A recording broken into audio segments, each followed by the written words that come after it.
बिस्मिल्लाहिर्रहमानिर्रहीम। हाथों से लहसुन की बू दूर करने के लिए हाथ बहते पानी के नीचे रखकर इन पर स्टील का चम्मच रगड़ें और फिर साबुन से अच्छी तरह हाथ धो लें, बू दूर हो जाएगी। बेकिंग के लिए डो बनाते वक्त तेल की जगह सेब का जूस भी इस्तेमाल किया जा सकता है। फ्रीज़र में जमे हुए गोश्त को फौरी पिघलाने के लिए इसे ज़्यादा से ज़्यादा नमक मिले पानी में भिगो दें। इससे बर्फ़ पिघलने के साथ साथ जमा हुआ खून भी साफ़ हो जाएगा। सब्जियां काटने से अक्सर उंगलियों पर स्याह निशान पड़ जाते हैं। इन पर सफ़ेद सिरका मलने या आलू काट कर रगड़ने से ये निशान दूर हो जाते हैं। सफ़ेद या काले चनों के पकते हुए सालन में थोड़ा सा उबलता हुआ दूध शामिल कर दिया जाए तो वो जल्दी गल जाते हैं। आमलेट बनाते वक्त जब अंडा तोड़ा जाता है तो छिलका भी अंडे में गिर जाता है, जिसे निकालने के लिए ख़वातीन चम्मच या कांटे का इस्तेमाल करती हैं।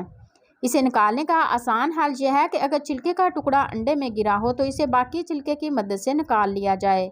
इस तरह वो बआसानी फ़ौरन निकल जाता है। अंडे के छिलके को निकालने के लिए छिलका ही मकनातीस की तरह काम करता है। चावलों को उबालते वक्त इसमें 1 चम्मच लीमू का रस डालने से इनकी रंगत साफ और चावल खुशबूदार हो जाते हैं। ब्लेंडर से लहसुन और प्याज की बू दूर करने के लिए पानी और 1 खाने का चम्मच सिरका डालकर 2 मिनट के लिए ब्लेंडर चलाएं। फिर पानी फेंक कर धो लें, बदबू ख़त्म हो जाएगी। सलाद को फफूंदी से बचाने के लिए इसे कागज़ की थैलियों में रखें। प्लास्टिक की थैलियों में रखने से इसे फफूंदी लग जाती है। बेसन में 2 खाने के चम्मच चावल का आटा मिला दें, पकौड़े खस्ता और लजीज बनेंगे। माइक्रोवेव की सफाई कोई ज़्यादा मेहनत तलब काम नहीं। इसकी सफाई के लिए अच्छे खासे गीले पेपर और टॉवल इसमें मुकम्मल तौर पर भर दें। फिर इस माइक्रोवेव ओवन को 3 से 5 मिनट तक हाई टेम्परेचर पर चला दें। इन टॉवल से जो भाप निकलेगी वो माइक्रोवेव के चारों अतराफ जमा होने वाली गंदगी को नरम कर देती है। फिर जब वो नरम हो जाए तो पेपर और टॉवल के ठंडे होने के बाद इन्हीं टॉवल से माइक्रोवेव के अंदर से अच्छी तरह से सफाई कर लें। कॉफ़ी मेकर के गिलास में कॉफ़ी पाउडर के मुसलसल इस्तेमाल से तह जम जाती है। इसकी सफाई का तरीका यह है कि अगर आप इसे बर्फ़, नमक और नींबू से साफ़ करें। कॉफ़ी मेकर गिलास में क्वार्टर बर्फ़, 1 लेमन का जूस और 2 खाने के चम्मच नमक डालकर इस गिलास को कॉफ़ी मेकर पर रखकर 2 मिनट के लिए घुमाएं। कॉफ़ी मेकर गिलास में से पाउडर की तह ख़त्म हो जाएगी। अब आप इसे साफ पानी से धो लें। पुलाव बिरयानी के लिए जब प्याज के लच्छे फ्राई करें तो इसमें थोड़ी चीनी छिड़क दें। प्याज जल्दी सुनहरी हो जाएंगे। सालन अगर पतला रह जाए तो इसमें 5 से 6 अदद काजू या बादाम का पेस्ट शामिल कर दें। सालन गाढ़ा और खुश जायका हो जाएगा। ग्रेवी से फालतू पानी खुश्क करने के लिए चाय के 2 चम्मच खसखस तवे पर हल्का सा भून लें। अब इसकी पेस्ट बनाकर सालन में शामिल करें और हल्की आंच पर पका लें। सालन गाढ़ा हो जाएगा। पकौड़ों को नरम बनाने के लिए इसके अमेज़े में 2 चाय के चम्मच गरम तेल शामिल करें। सख्त पनीर को नरम करने के लिए कुछ देर नमक मिले गर्म पानी में रख दें। बंद गोभी पकाते वक्त इसकी बू पूरे घर में फैल जाती है।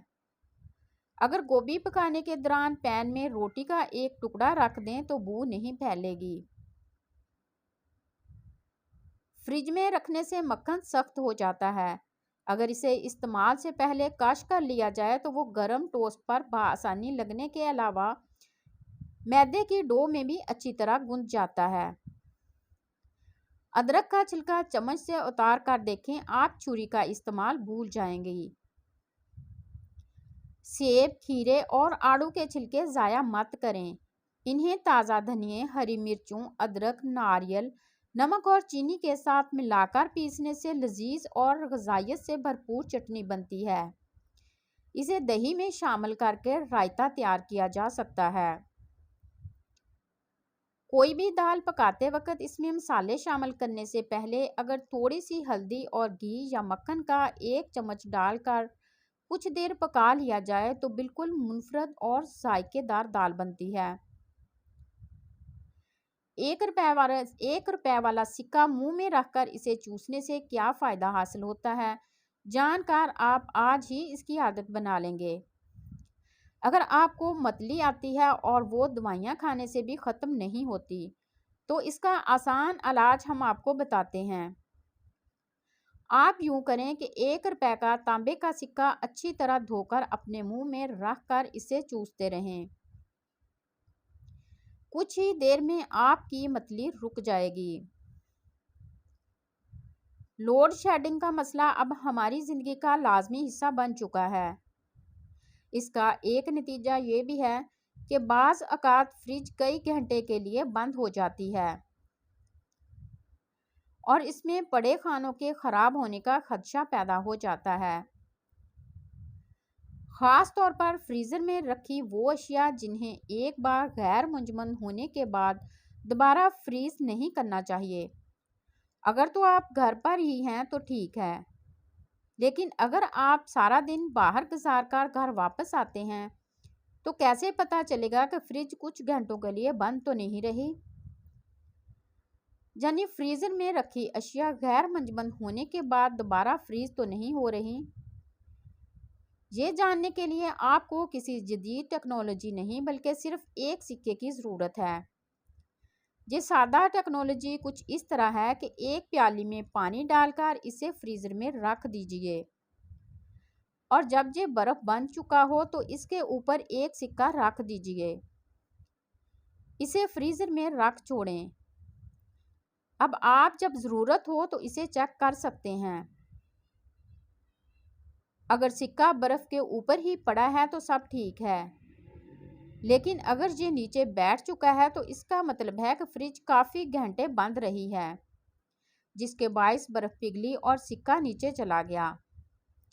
इस सूरत में आपको वो खाने बाहर निकाल देने चाहिए जिन्हें दोबारा फ्रीज़ करके इस्तेमाल करना मुनासिब नहीं। अगर मेरी आज की वीडियो अच्छी लगे तो चैनल को लाइक और सब्सक्राइब ज़रूर कीजिएगा। शुक्रिया।